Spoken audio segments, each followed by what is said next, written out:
हरे कृष्णा मित्रों। भगवत गीता का अध्ययन करने से आदमी इतना शुद्ध हो जाता है कि स्वयं श्री कृष्ण हो जाता है।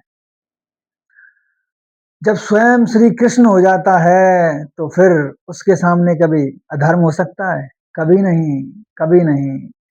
क्योंकि स्वयं साक्षात कृष्णा का निवास हो जाता है उसके अंदर, फिर कभी अधर्म हो ही नहीं सकता। लेकिन बहुत लोगों के लिए दिमाग में एक गलतफहमी है।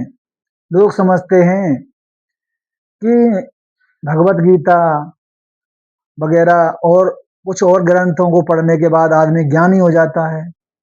जो ज्ञानी हो गया वो तो वो तो बर्बाद हो गया, ये समझिए आप। क्योंकि उसको ज्ञानी होने का अहंकार हो जाता है।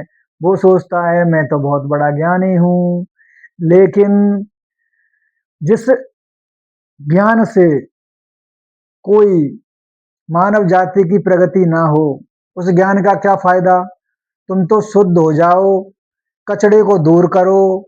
जब जरूरत हो, जब तुम्हारी जरूरत हो, उस टाइम पे सत्य बोलिए।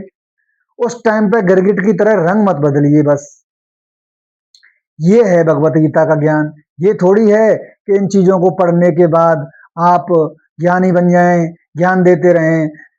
कहने का मतलब ये है, किसी को भी ज्ञान की जरूरत नहीं है। उससे तो वो हमें हाँ मिलाते रहते हैं, लेकिन आंखों में आंख डाल के सत्य बोलना सीख जाओगे आप भगवत गीता पढ़ के। ये फर्क पड़ता है।